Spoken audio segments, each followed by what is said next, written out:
ये उस समय की बात है जब महाभारत युद्ध में जीतने के बाद पांडव अश्वमेध यज्ञ करा रहे थे। यज्ञ के अनुसार उन्होंने घोड़े को स्वतंत्र छोड़ दिया, जिसके बाद कई राज्यों से होता हुआ वो घोड़ा जब कोसल राज्य पहुंचा तो उसे वहां के राजा मोरध्वज ने रोक लिया। अर्जुन को जब इस बात का पता चला तो वो गुस्से से लाल हो गए। गुस्से में तिल मिलाए अर्जुन राजा मोरध्वज से युद्ध करने की बात कहने लगे। तभी यज्ञ में मौजूद भगवान श्री कृष्ण ने अर्जुन का गुस्सा शांत कराते हुए उससे कहा, अर्जुन, मोरध्वज मेरा बहुत बड़ा भक्त है, उसे युद्ध में हराना कोई आसान बात नहीं। एक तरफ वो युधिष्ठिर की तरह धर्म पालक है, तो वहीं दूसरी ओर उसमें भीम के समान बल है। नकुल के समान उसकी सुंदरता पूरी धरती में प्रचलित।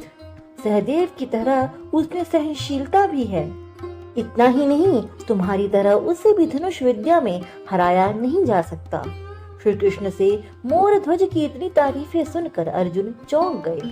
थोड़ी देर तो वो चुप रहे, लेकिन फिर उन्होंने श्री कृष्ण से कहा, आप कह रहे हैं तो मैं मान लेता, लेकिन मुझे अभी भी विश्वास नहीं हो रहा है कि कोई मेरे भाई युधिष्ठिर के समान दानी और धर्म ज्ञाता है।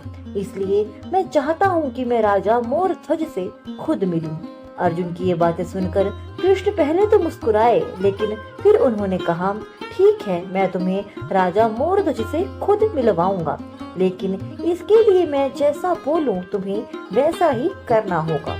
अर्जुन ने तुरंत श्री कृष्ण को हाँ बोल दिया। इसके बाद श्री कृष्ण ने अपनी शक्तियों से अर्जुन को शेर और खुद को एक ब्राह्मण बना दिया। फिर दोनों कौशल नरेश मोरध्वज से मिलने निकल गए। जैसे ही ब्राह्मण राजा के दरबार पहुँचे, राजा की खुशी की सीमा न रही। मोरध्वज तुरंत उस ब्राह्मण के स्वागत के लिए हाथ जोड़कर खड़े हो गए। इसके बाद ब्राह्मण के रूप में आए श्री कृष्ण ने राजा से कहा, राजन, मेरा ये शेर काफी दिनों से बहुत भूखा है, इसलिए मैं चाहता हूँ कि आप जल्दी से जल्दी इसके लिए भोजन का इंतजाम करें। मोरध्वज ने कहा, आपकी जैसी आज्ञा ब्राह्मण देव, मैं अभी इसके लिए भेड़ बकरी की मांस की व्यवस्था करता हूँ। ब्राह्मण ने गुस्से में मोरध्वज से कहा, तुम क्या इसे कोई आम शेर समझ रहे हो? ये मेरा बेहद ही खास शेर है और ये किसी भेड़ बकरियों का मांस नहीं खाता। ये सिर्फ इंसान के दाहिने हिस्से का मांस ही खाता है, इसलिए जितना जल्दी हो सके उसके लिए किसी इंसान के दाहिने हिस्से का मांस लेकर आओ। ब्राह्मण की ये बातें सुनकर राजा हैरान और परेशान हो गए और सोच में डूब गए। कुछ समय बाद उन्होंने ब्राह्मण देव से कहा, ब्राह्मण देव, आपके शेर के लिए मैं अपने शरीर के दाहिने हिस्से का भाग देने के लिए तैयार हूँ। मैं मांस काट कर देता जाऊंगा और आपका शेर खाता जाएगा। श्री कृष्ण को तो राजा मोरध्वज की परीक्षा लेनी थी, इसलिए उन्होंने चतुराई दिखाते हुए कहा, राजन, मेरे शेर को आपका नहीं बल्कि आपके बेटे का मांस चाहिए। दरअसल मेरे शेर को मुलायम मांस चाहिए जिसे वो आसानी से खा सके। ब्राह्मण की ये बात सुनकर राजा रानी के पैरों के नीचे से जमीन खिसक गई।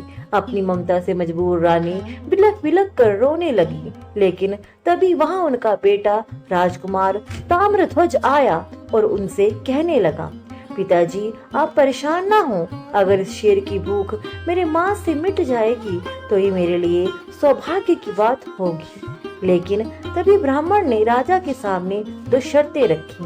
पहली ये कि काटते समय इस बालक की आंखों से आंसू नहीं आने चाहिए, और दूसरी ये कि राजा रानी दोनों मिलकर आरी से अपने पुत्र का मांस काट कर देंगे।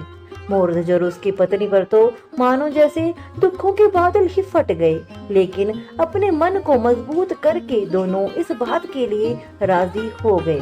उसके बाद राजा ने अपने सेवकों को तुरंत आरी लाने का आदेश दिया। आरी लाते ही राजा और रानी ने अपने पुत्र ताम्रध्वज को आरी से बीचों बीच काटना शुरू कर दिया। तभी ब्राह्मण ने देखा कि राजकुमार की बाईं आंख से आंसू बह रहे हैं। इससे ब्राह्मण नाराज हो गए और कहने लगे, मेरा शेर रोते हुए राजकुमार का मांस नहीं खा सकता, मेरी बात का अपमान हुआ है। ये सुनकर ताम्रध्वज ने कहा, हे ब्राह्मण देव, मैं रो नहीं रहा हूँ, बल्कि ये तो मेरा बायां अंग रो रहा है। वो कितना बड़ा अभागा है जो आपके काम नहीं आ सका। राजकुमार की ये बातें सुनकर श्री कृष्ण और अर्जुन अपने असली रूप में आ गए। इसके बाद कृष्ण भगवान ने तुरंत राजकुमार के सभी अंगों को पहले की तरह स्वस्थ कर दिया। इतना ही नहीं, उन्होंने राजा रानी को भी ढेर सारा आशीर्वाद दिया। इसके बाद राजा ने अर्जुन का अश्वमेध यज्ञ का घोड़ा उन्हें वापस लौटा दिया। यानी कि महाभारत काल में कर्ण के साथ साथ राजा मोरध्वज भी महादानी थे। तो दोस्तों, मिलते हैं अगली कहानी में। धन्यवाद।